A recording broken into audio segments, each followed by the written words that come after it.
Let's talk about 3 reasons people fail at raising money for self-storage projects, especially if this is their first one.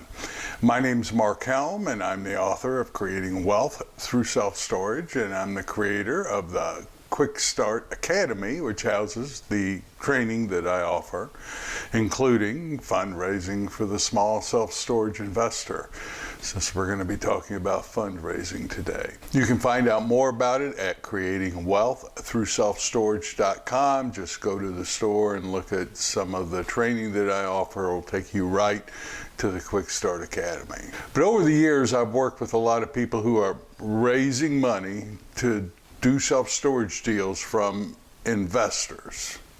And I've seen many of them not succeed. You know, I struggled when I first started raising money. So, I totally get it. But you know, it's not always a bad thing to fail. It's good to learn what doesn't work. And let me share with you today, 3 things I've seen people do, including myself, that doesn't work when it comes to being a fundraiser or raising investment money to do your first self-storage deal or your next one. Now, I'm not talking about getting partners who put money in and everybody's on the loan. I'm talking about investors giving you equity, giving you money to go do a deal, and they're depending on you to do the deal and generate the profit.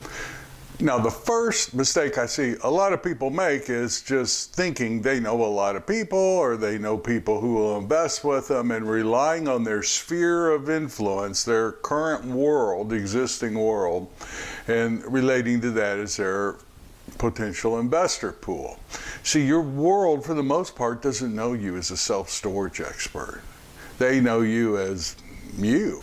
Now, you will get some capital here, but usually never enough, at least that's been my experience, never enough to really do your first deal if they don't relate to you as a self-storage expert. It really takes something to cut a $50,000, $100,000, $250,000 check and give it to somebody, and then step back and let them manage that money.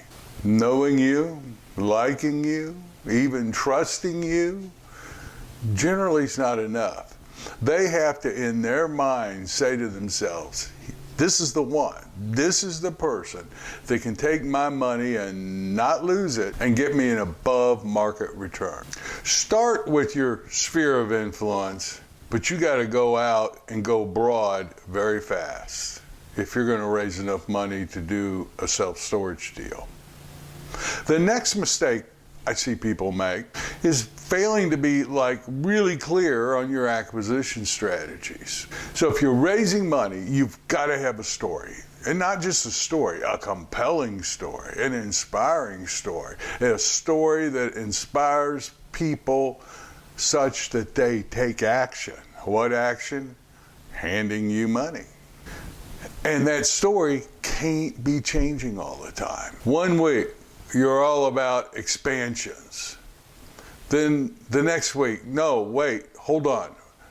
I'm real interested in this boat and RV development project. No, hold on, back up. We're going to do a ground up self-storage project. Wait, a conversion. This would be a really good self-storage opportunity. It's not that you can't change strategies, but you've got to communicate that, and communicate it early to your potential investor pool. In the 5-phase strategy that I teach in my course, Fundraising for the Small Self-Storage Investor, one of the strategies is educate. You've got to be constantly communicating and educating your potential investor pool. And one of the most important things that we educate as fundraisers is our acquisition strategy, and why it's our acquisition strategy.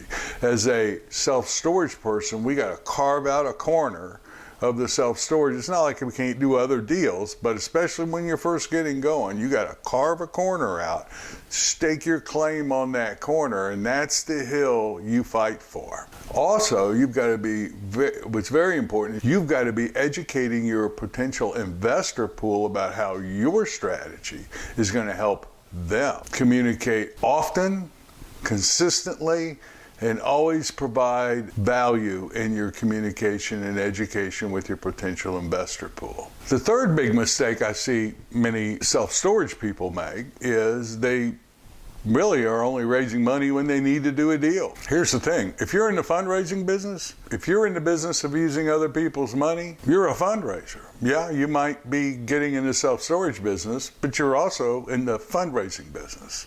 And if you're in the fundraising business, that's a daily activity.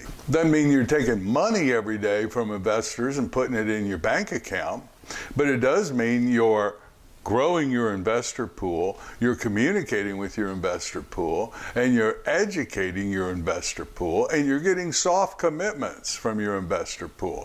When I find a deal like this, you're interested in looking at it, right? Yes.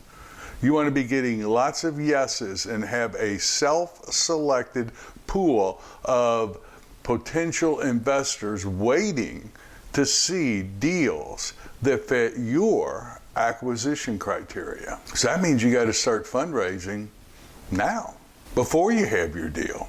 You need to be generating interest in you, what you're up to, and your platform that you use to grow your potential investor pool. Then when you have a deal to offer, you've had people who've raised their hand and said, I want to see your deals.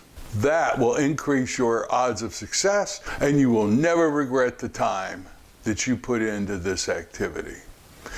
These are just three of the bigger general mistakes I see people make who are getting in the self-storage business and are considering or are using other people's money. If you'd like to dive deeper into this, it's not for everybody, but if you'd like to dive deeper into this, explore my course. There'll be a link to it. Explore the course, Fundraising for the Small Self-Storage Investor. There'll be a link in the comments on the YouTube channel, show notes on the podcast, and a hyperlink in the text on blog number 415 at creatingwealththroughselfstorage.com. Thank you very much. Have fun in your fundraising activities, and I will see you next time. My name is Mark Helm. I'm the author of Creating Wealth Through Self-Storage, and I'm the creator of the Quickstart Academy. I'll talk to you later. Bye.